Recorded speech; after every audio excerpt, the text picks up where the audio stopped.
So welcome everyone to this episode of AAL MICS. It stands for AI Accelerator Lab. It stands Major Innovative Constructive Showcase. And this is a recurring interactive showcase that spotlights breakthrough work from founders and innovators in AI. And each session is designed to foster exposure, meaningful connections, and knowledge sharing, driving both individual growth and collective advancements in the APAC and beyond innovation ecosystem. Today, we're really honored to have Niknaz with us. Niknaz is the founder of A+Tech, frustrated by how difficult it was for design technology professionals to quickly grasp practical applications of new tools and solutions. She built AEC+Tech as a community resource to bridge that gap. Prior to launching AEC+Tech, Niknaz practiced architecture in the San Francisco Bay Area, serving both as a design and a design technology lead. She has been a keynote speaker major in international AEC-tech events and has taught online courses. Bahai students in Iran continue to be deprived of access to universities in their country. Drawing on insights from the AEC+Tech community database,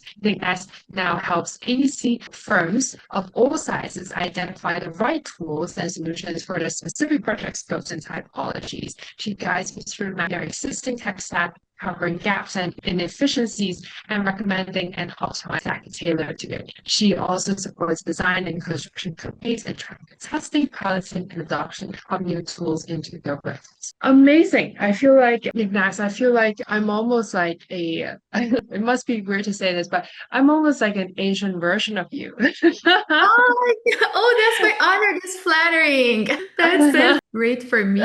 Good for me. No, it's again. Well, it is because I'm interested in the same things. I do think that you're really impacting on a global level, and yeah, it's just very admiring. AC+Tech is very well known even in Hong Kong. Do tell us where from the start how it all got together really for yourself on this path. Yeah. Yeah, for sure. Adeline, first of all, thank you so much for inviting me. It's such an honor, such a pleasure to be here. So my story started, so I'm trained as an architect. I studied architecture, my bachelor in Iran. Then I came to the US back in 2010, did my master's at UC Berkeley architecture, and I started working as an architect in just mainstream architecture firms, different size firms, some smaller, medium size, some larger firms. I've had various roles: junior designer, design lead, BIM manager, technology directors. So for about 8 years, I practiced architecture, as an architect, designer, and I was always interested in technology and learning about new tools. So when I was studying at UC Berkeley for my thesis, I worked on this project, the public space in Tehran, and then with my AI scientist partner, we built this algorithm that was suggesting the most optimal spaces based on a scoring system. So I was exploring all these things. But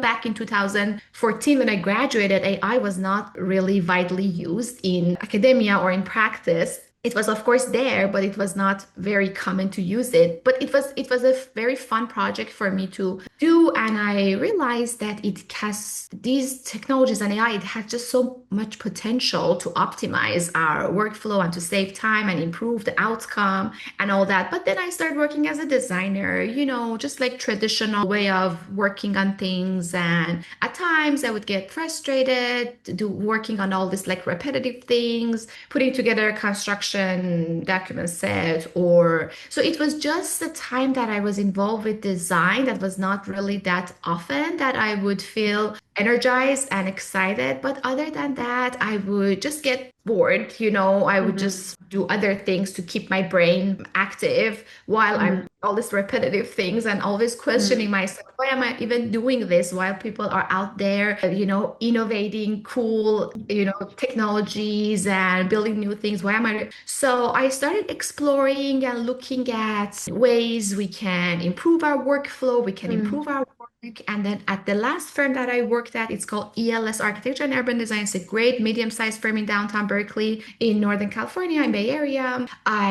We started this design technology group that was doing so much research and inviting people to come to the office, give talk about ways they're improving their workflow. So I started to become more and more interested in learning about everything that is out there and really learning how they can be implemented in everyday workflow. So, and then at some point, I decided to just do it instead of just for this architecture firm that I'm working at for everyone Mm. because I saw the gap. People are just like struggling to learn about each other and find the ways to just like share knowledge. I was the active person going to all these conferences and events, always following people on social media and always learning about things. But not every office has that one person that is just personally excited and interested in learning all this. And especially small and medium-sized firms, they are just so busy with like meeting deadlines, pursuing new projects. They don't have the luxury of time to, just explore other ways of doing things. So then I left my job and I started AC Plus Tech as this central hub to not just discover the latest and greatest, but really learn from each other and learn how you can use and implement these tools and technologies. I love that. Do you feel that you're born to do this actually, the thing that you're doing now? Yeah, maybe that. Yeah, that's a good question. I generally get very excited when I learn about something that is new and good and people can Mm. impact people's life. I just get so excited and I want to tell Mm. everyone about it. So it's just Yeah. like my personality. I go to this restaurant and the food is really Mhm. good. Then I want to tell all my friends about you should go and try this food. So, Mm. and now with AC Plus, it's the same thing. I think it's very much aligned with my personality that I love something and then I want to share it with everyone. I want to tell the world about it. So I think it's very aligned with my way of life and really my thinking of maybe my definition of success and Mm. yeah, success in life. So it's very much aligned. So yeah, probably. That's really wonderful. And Thank about our industry, AECO, Architecture, Engineering, Construction, and Operations, what do you think? And this is a very difficult question because there could be so many different answers, but could you share what do you think is the biggest bottleneck right now? Yeah, I'd say the biggest bottleneck is implementation because there is no shortage of new tools and solutions and technology and all. So I think the bottleneck is when it comes to implementation and integration and really using and benefiting all these technologies because Mm. the industry like historically is very fragmented. Companies are working in silos. Nobody really knows what other companies are doing because of this like secrecy and what is the word, like competition. It's Mm. like part of like in the DNA of our industry. So there is Mm. this one project and only one architecture company or engineer or construction get to build it and design it. So everyone is like competing. So sharing knowledge and sharing workflows and sharing these kind of things is not so common. So that's Mm. what makes implementation very hard because how are you supposed to know if this like particular thing is really going to benefit if it has benefited your colleagues, your other firms, how is it going? So I think to answer your question, implementation, I think is the bottleneck and Mm, mm, adoption. mm. Yeah, I see what you mean. I do resonate with that. My follow-up question would be sometimes people may come to you, like a director of a firm, architecture firm or engineering consultancy firm, for example. Maybe they come to you, and number one, they may not know what they don't know what they don't know. So they kind of come to you, and the first thing they ask you may be a very broad question, which is fair enough for someone who is just looking into AI, right? Their broad question may be, Niknaz, how do I use AI in my work, and how do I use AI in my firm? And normally, what kind of process or framework would you bring them into or guide them through in order to help them? Yeah, so I usually ask them about what they are currently doing and what they are struggling with and what the problems are, what their biggest challenges are that they want to solve with like technology, AI tools, and try to really understand what they're struggling with. And then I would ask them about their team and then it comes to the workflow and tools and things that they're already Mm-mm. using. So I usually don't really assume that I have all the answers. But then, Mm-hmm. AC Plastic, this like community that we've created Mm-hmm. over now 4 years. So we have experts from like all sizes of firms, all types of firms, because AC is such a broad industry. Like the other day, someone was asking me about interior design, like AI powered tools. Like the day before that, someone was asking me, like from me, and it's a global community about like a procurement platform. So the project life cycle, it's so broad. So by no means I have all the answers. But then when I get these questions, I immediately think about experts that we have in the community and all these Mm-hmm. universities that we have in the community. So then I can either like connect them, or if I can share some of my learnings that I have acquired through these conversations that I have, with all these experts. Like as an example, Mm-hmm. this week we have this like virtual, we call them AEC Plastic Talks. Mm-hmm. So events where we invite experts to come and discuss their workflow and their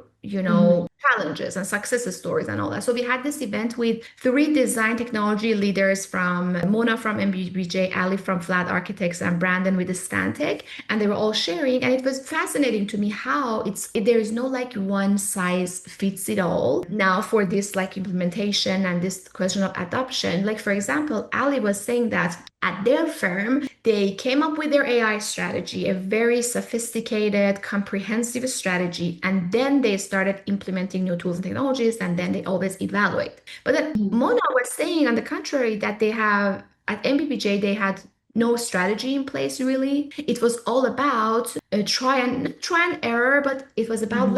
like everybody testing things and then communication. So she was saying that communication has been the key for them in their success and in the way of adoption. So at every level, from like junior designers all the way to management, they work with things and then they get together weekly or monthly and they communicate what they're Mm-hmm. struggling, what they're learning. And then gradually over time, they have come up with some strategies. So it was very interesting to me that so it's really like different. There is no like rule you can say that everybody has to Yeah. have a strategy. Everybody, it's just like companies are now figuring it out. And then what at Stake we are offering is like bringing everyone together, and creating a central space where people come with their questions and then we will find them the right answer. Not that we have the answer, but we will find it through this community. That's wonderful. I think that's the perfect segue to the next section, which is the 20 minutes of sharing. If you feel Sure. good, please do feel free to share your screen. Of course, yeah. So let me share my screen here. I can show you, I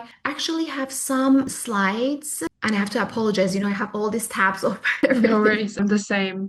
Yeah, I put together some quick slides, but at the same time, I have the website open so we can look at the website too. So this is AEC Plastic connecting AEC industry with the latest tools and technologies. Let Mm, me this over here. So we have thousands of monthly views and reads on our mm, articles and product reviews and subscribers and followers. So the issues, the main challenges, as we all know, AC is the least digitized. I think it's the second least digitized in the world. The first one is phishing, and then the second one is AC. Shrinking margins, so the profit margins continue to decline, and technology hasn't been able to solve that yet, but it will definitely at some point. And then the climate impact. So right now we have more than 500 AC tools. This is our average views of every tool. We have a lot of case studies, and we have this like ongoing online webinars. The benefits we're offering for AC tech companies, we provide a space where they can showcase their tool and share with the world what they are offering.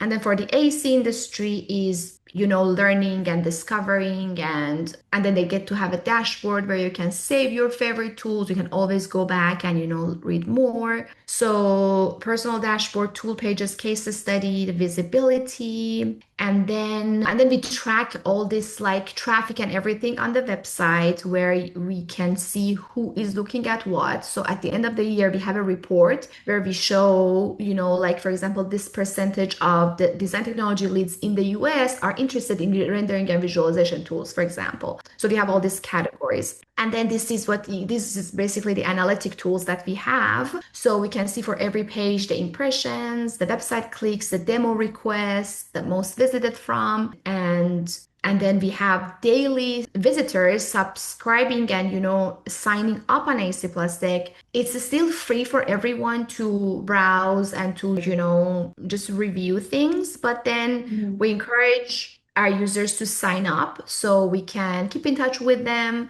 and then we can also see what they're more interested in. So someone is just always looking for carbon management tools, for example, so we can help them learn more. And then we have these articles we write regularly. We have the newsletter that goes out regularly. We organize this virtual events, inviting experts, inviting innovation leaders. And then some of the companies, we review their products, we interview them. So these are some of the recent ones. You probably know many of them. So Ichi and Inspect Mind are based in San Francisco. Ichi is a code compliance tool. Inspect Mind is a report generative AI powered app, but now they're also on plan check reviews. Yeah. So Bert is a company based in Germany. They are a CAD product, but every year they're adding great features. Like last year, they added this like BIM and CAD integration. So you can import your BIM model and then you can get export in DWG, Solibri is a clash detection, Ignite is data management. So I just want to show you like how diverse our community is, all this different.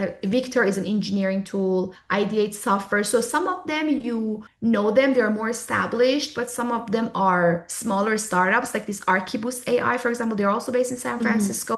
Startups that have great and very powerful tools. So our library of tools is a curated library. So we always make sure that it's a valid product, it has customers. So Arc Design is a generative design tool based in New York. Cubic is rendering visualization for commercial buildings based in Israel. Meltplan is also based in San Francisco, SketchPro. WaveTech is based in India, OneClick LCA in Finland. So OneClick LCA is a great sustainability product. So yeah, we have all these great products, and now I can show you the platform. So, as I mentioned earlier, Adeline, the goal is really creating that connection, bridging the gap between industry and technologies. But again, when we come to the bottleneck, the question that you asked me, it's about implementation. And implementation is not just about learning about new tools, because there is no shortage. There are more and more great tools every day. It's about really learning how these tools are being used by other firms and what it is that they are offering. And that question and those challenges can only be solved by a very specific, how do I say it? Because AEC is very specific, it's such a specific industry as far as like this project life cycle that we have. No other industry has it. So the project starts from programming and then go to conceptual design, design development, construction documentation, what we call CA here, construction administration in the US. I think there are different names for this phasing. And then construction. So sometimes this takes years, and then there are all these teams and groups involved. And they're all the sizes of project. It could be a small kitchen renovation. It could be like an infrastructure project. So these things, these requirements and these needs are what we understand because we are in the AEC, but people from outside don't really understand. So that's why AEC Plus Tech is an important space for AEC, because we are categorizing all these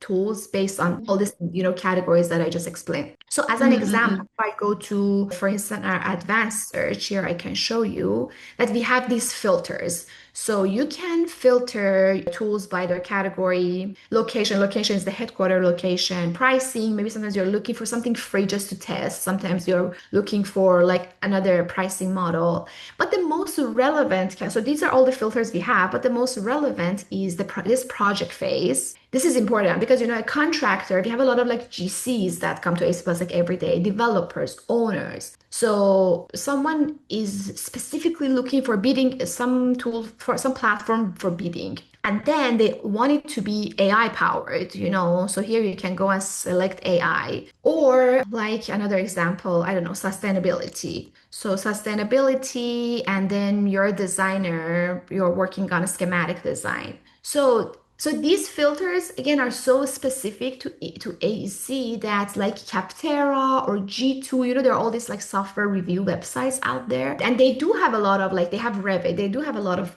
AEC products, but they are not, catered towards and customized towards AEC. So to walk you through the platform, this is our landing page. And here you can see tools that were either updated by our community or were just added. So for example, and then I considered myself honestly pretty knowledgeable, in the ASIC tech space because I'm always like following people, going to events. But every week there is a new solution that I don't even know about. Like for example, this construction line. I didn't know, or Struck Soft Metal. It's a Graytech product, and they just added it the other day, and I had no idea because it's an engineering product. I had no idea this exists. And Clash Beam, is a new clash detection tool by WaveTech, a company that we've had on platform for some time. So Conduit, I had a call with Francisco the other day. It's a great, platform for building apps. It's like a low code, basically AI powered. So the way it works is that you sign up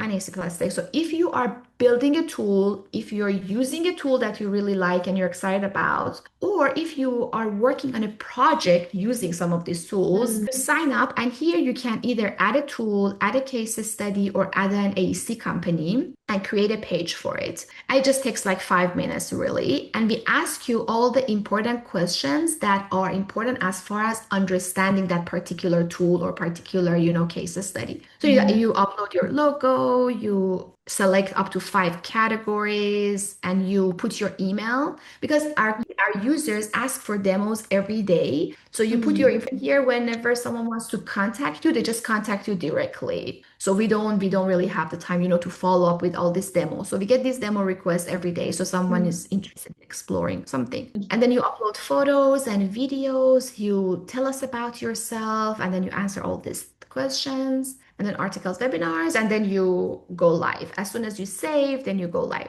So if your email is at the domain of the company and you're working for the company, you're associated, then your page will be verified. So I'll show you this blueprints, for example. It is verified. We verified at AEC-tech. So you're not working for the company, you're just testing Blueprints AI and you're very excited about it. You want to add it to our library, it's unverified. So any page that is unverified, it means that no one associated with that company has claimed it yet. And sometimes someone from the community adds a page and then someone else from that company joins and claims the page. So as long as you are the owner or the admin of the page, you can edit the information. And then whenever there is a new case study or image or logo or anything, you update it. And the most updated page goes back to our homepage and our landing page. So this is about the library. We have 572 tools, and then this is the library of tools and products. And then we have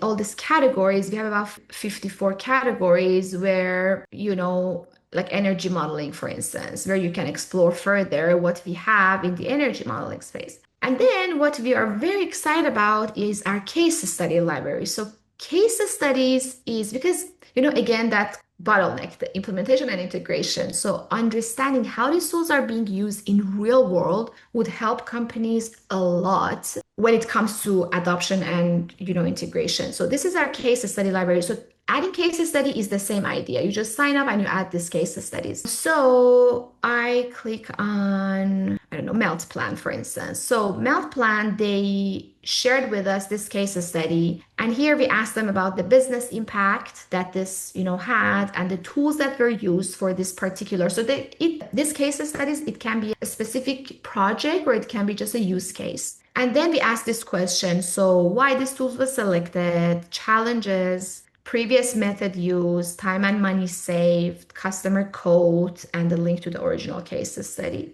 So again, these are very helpful for our users to understand how sometimes even their competitors, are using something. And this information is all saved in the tool page. So I go to, for example, D5 render, for instance, page. So D5, this is how a tool page look like. So as soon as you join and you add all those information and you save, you go live, and then you will get to have a page like this. So it's a short intro, all these categories, the gallery, and all these key facts, tool overview, pricing, free trial, all these questions that you have to answer, and then these case studies. So these case studies, again, were either added by the tech company or by the users, and they all show up here on your page. And then similar tools is what we show based on our, algorithm and the categories, and then the article and some events we had with them and all that information. And then this analytic box that I was just telling you about. This is what we track for the traffic and the views on every page. So yeah, we are very excited about these case studies, and people use them. People, reach out to us all the time, sometimes with particular question, but sometimes with just, letting us know how it's been useful for them, and understanding this workflow, how all these tools are really working together. So Import 3D, Revisto, Scan to Beam, Navisworks, and Infinite Beam. So this company is sharing with us these 5 tools that they work for in their workflow, building this project in Florida. And then they explain the scope of the project and all that. And the last thing I wanted to show you, and then we have the compare tool where you can compare all this, tools side by side. And then we do write articles and we review these products and we interview experts. So some examples. So we just wrote this article about Trimble 060 challenge. So it's very interesting that AEC-tech was originally built on this idea of bridging the gap between the industry and the technology companies, but now we have a lot of investors and this kind of accelerator programs that we connect with our community, and now all these professionals are part of the community, building great relationship that is very beneficial for everyone. So for example, this 060 Accelerator program they are accepting applications for startups, for early stage startups, and then we have so many of them in the community, and we are creating this connection and building the space for the collaboration. And then this one-click LCA was a review by us. This is an interview. Sometimes we interview founders and we understand what they're doing with Michael, an AEC specific IT company, who was sharing, what they are learning right now when it comes to technology and AI adoption in firms, and how they can help solve some of these challenges. This one is like Stantec. So again, these are all reviews, interviews, and it connects directly to the tool page. So if someone wants to learn more about Blueprints AI or Solibri or all these great tools, they not only see the tool page and all these key facts, but they can, if they have time, they can take their time and review all this. And then we also organize events, the AEC-tech talks that I just mentioned to you. So one upcoming one on May 4th. Let me see if I think I have the poster somewhere here. So May 4th is with Cedric and Robert and Richard, auto drawing for Revit and IC. And the other one, May 14th, is real world plan review workflow with AI. So this is Akash is the founder of InspectMind, and these 2 guys are the users. So we, again, going back to this idea of case studies, we want to really hear from not just the person who is building the technology, but also from people who are using them. So to see how it's helping them, if it's helping at all. So how they were using it before, and now if they want to compare what it is that has improved. So yeah, that's it in a nutshell. I'm trying to think if I missed it. Yeah, of course. Yeah. And then another thing that in building over time, and we're very excited about this space, for collaboration and the community. So now we are collaborating with a lot of organizations. When our focus, I always think about AEC-tech as a 24/7 conference. So, and it's a very curated conference. It makes it easy for people to find, because you go to a conference, there are thousands of people and so many booths, you don't know where to go. So AEC-tech is a 24/7 virtual conference where you can easily find what you're looking for and learn more. But then at the same time, those in-person events are very helpful. So we have been working with a couple different organizations. One of them is called PSMJ. There's this AEC Innovate conference coming up in Vegas in June. We worked with them. So we are actually, for the first time, we are organizing our own AEC, what we are calling Archi+Tech, because, I don't know if you're familiar with AIA. It's a pretty large organization in the US. It's architecture profession focused, organization. So the AIA conference is happening in June, and now AC Plastic, in collaboration with Nirva Fershetian with CBT Architect, we are organizing our first in-person like social event. We call it Archi Plus Tech Night. June, I believe 14th. So because these, in-person events and really meeting people is also nice in this age of AI that everything is like AI generated. You really want to That's like for talk to sure. people, learn about them. So we are doing that on the side, and we are also collaborating with a number of like different organizations in the construction space. Because of my background, AC Plastic started with design technologies, but it quickly grew into like having folks from construction and from prop tech and engineering. But we are now collaborating with this group called Contech Alliance. They're based in New York and they work with a lot of contractors, with like even recruiting companies. We work with Out of Architecture, Jake and Erin. I'm sure you know them. They are great. And they have this like recruiting companies where they help architects and technologists, find jobs. So we collaborate with it. So I'm very excited about this all collaborations, because that's again in this age of technology, sometimes we that we really have to work together, and then as AC Plastic community grows, so we can help everyone find that thing that they're looking for. Thank you so much, Niknaz. That's really, really amazing energy. And I think the platform that you showed just now, I think I can really see so much heart put into it, first of all, because I think this must be definitely one of the largest platforms to contain this information globally, I would say. So I think, it's really significant for both the founders, like startup founders, as well as the users. So I think that's really amazing. And it looks like it's already well established. So I think my question would be, what do you think is your vision for the growth of AEC plus tech?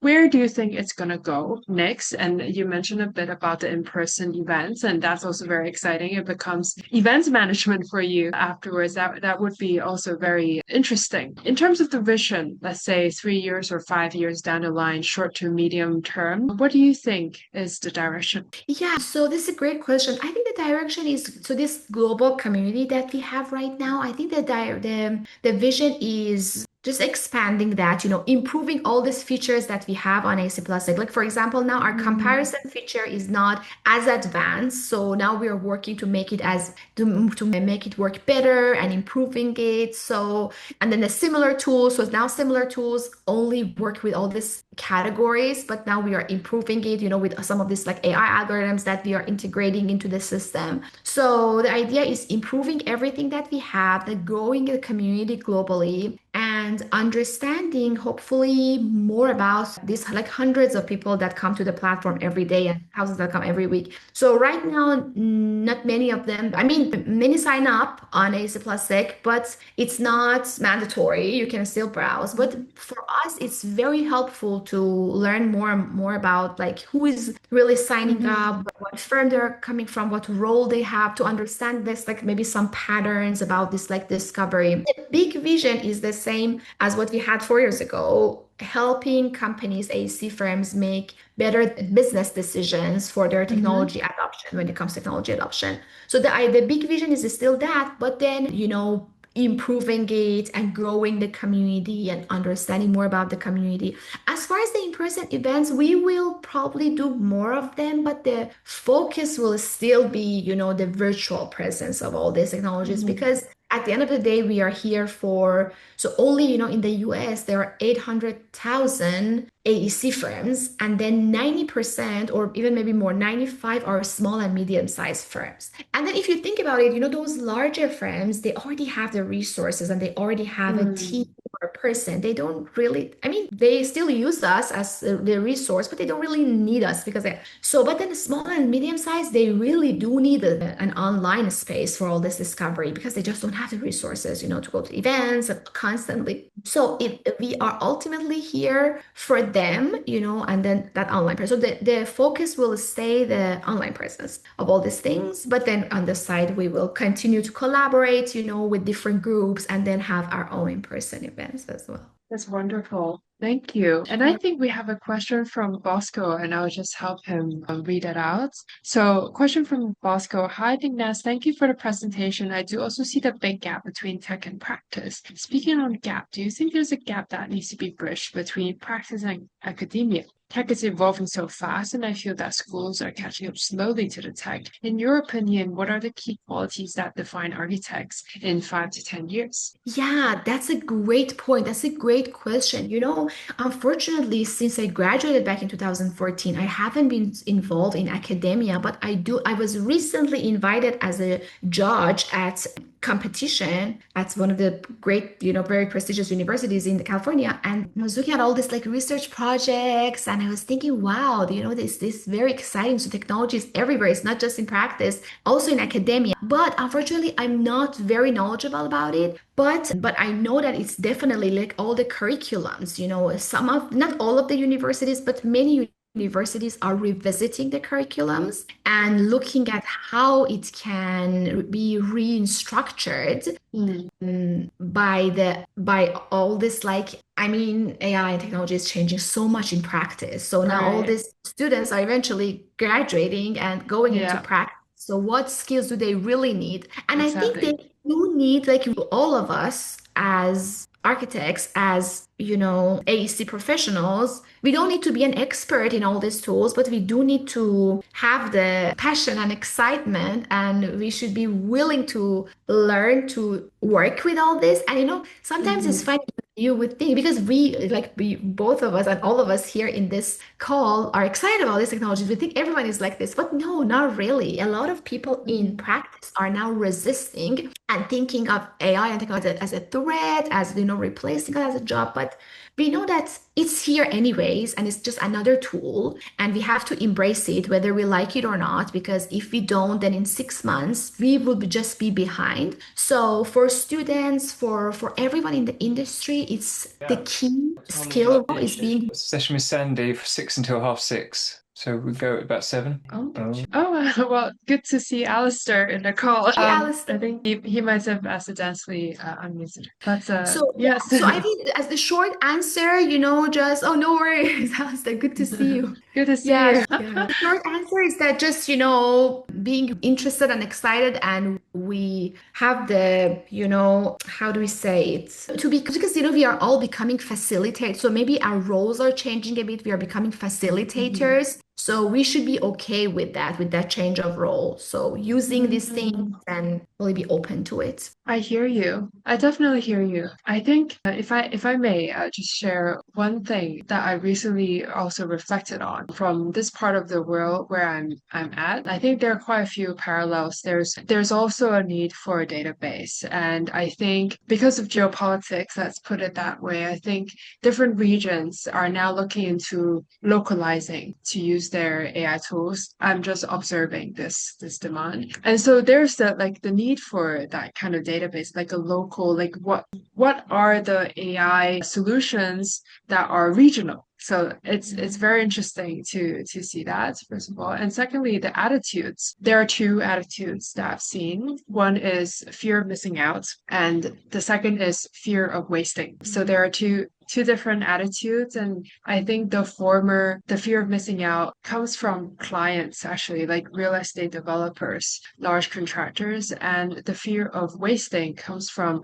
consultants who maybe they run a very tight ship, if you know what I mean. So I really see the two different attitudes, and it's also quite fascinating. And all of the things that you just mentioned about, different teams having different ways, different strategies. I love that as well. I love looking into that because it's very human, isn't it? Like people would be surprised to see how human it is, and it's change management, it's career advice, all these questions about how we should prepare ourselves or the younger generation for the next 5 to 10 years. It's very human and requires a lot of empathy, actually. So, anyways, I digress. It is fascinating. So I resonate with your passion for sure. Yeah, yeah, for sure. I'm also co-chairing at this task force Mm. called AI Task Force here in the US. Yes, So yes, I I, was about to ask. Yes, perfect.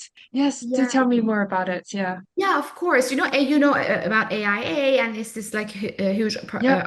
organization here in the US. And then there is this new task force called AI task force was formed because of this need that, architects, everybody in the profession is asking. So some are afraid, some are just interested in learning more. And then there are all these different questions that people have from different size firms. And then we get these emails, on a weekly basis or monthly basis that people are expressing their concern or asking questions because it's something that everybody is trying to figure out. And then, as the task force, it's a very diverse group of us from academia, from practice, different roles, C-level executives at larger firms, from smaller firms. So it's a very diverse group that we get together and we discuss, and then we see what is like the right answer. And then we have all these initiatives right now.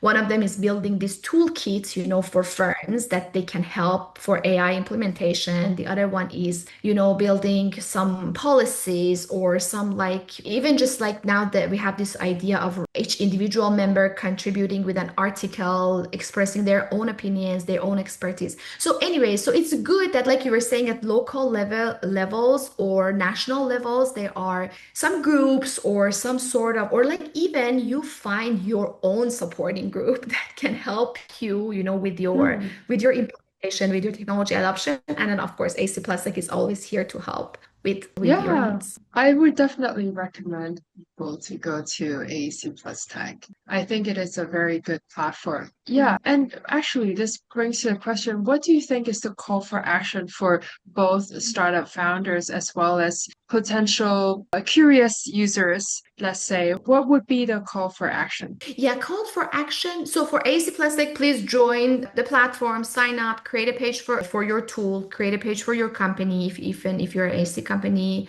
come and share your knowledge with us. But then in general, I think right now for not just AC Plastic, in general, it's the collaboration and this mindset of not just if you're a technology company, you want to sell. Of course, you want to sell your product because you have to have your business run. But then don't focus too much on that at the beginning and think more of like learning and collaborating with this company. I was at this conference recently and someone asked me, I was the keynote speaker, and someone asked me if as he was a design technology director at a big construction firm in New York, and he was asking, should we test all the solutions and new products, or should we just wait for a large company to acquire them all and then we go and test them? And my answer was that no, you have to test and work, and I understand time is always an issue, but testing and piloting and playing around with these things is very helpful for both for the industry and also for these technology companies because they get real feedback. So sometimes they are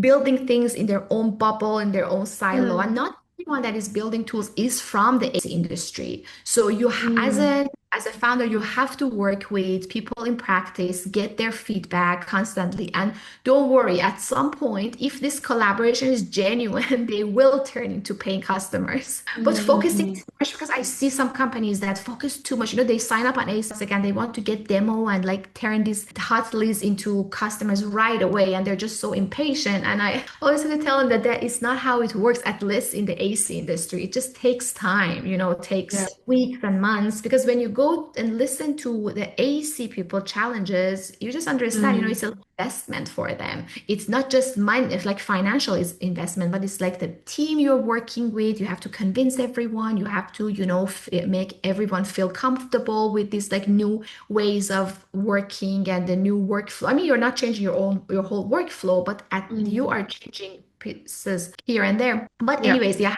more patient and then focusing on collaboration and then really learning from each other. And then it will soon turn into, pay, like these people will soon turn into your paying customers. Yes, that's very wise. Those are words of wisdom for sure. Niknaz, you mentioned about success early on. And if you have to describe success in one word, what would that word be for you? Yeah, that word would be for me impact, on other people's lives. And then in the case of AC Plastic, impact on people's, jobs and workflows and business. so they can hopefully use with using AEC+A, they can make better business decisions and it can impact their everyday workflow and everyday work. It's very fulfilling, isn't it? Seeing change and just making it better, right? Making progress, transforming. I totally see what you mean. Niknaz, do you think is there anything that is important, but we haven't touched upon yet so far in our conversation? Yeah, no, I think we discussed everything. This was a very refreshing and wonderful discussion conversation. I really enjoyed it. I had some notes. Let me look at my notes. No, I think we covered everything. And Wonderful. yeah. So Yeah, this is really, really amazing. Thank you so much for your time. I really appreciate it. And it was really nice to go through the platform and to see all the really cool stuff that is on it. I think it's really high value. And I think anyone should definitely take the opportunity to go through it. There's no reason not to, I think. So, and congratulations for such an established platform already. I'm really looking forward to see what's next. wonderful. Thank you so much, Adeline. This was so nice chatting with you. Thanks again for inviting me, and then looking forward to meet you in person at some point. One of the Yeah, at some point. please come to the Exactly. whenever you I can. would love to. I would really like to. Yeah. So cheers. Thank you so much. Have a great day. Of course, you too have a Thank wonderful you. day. Bye Bye bye. Thanks everyone for joining. Bye. bye.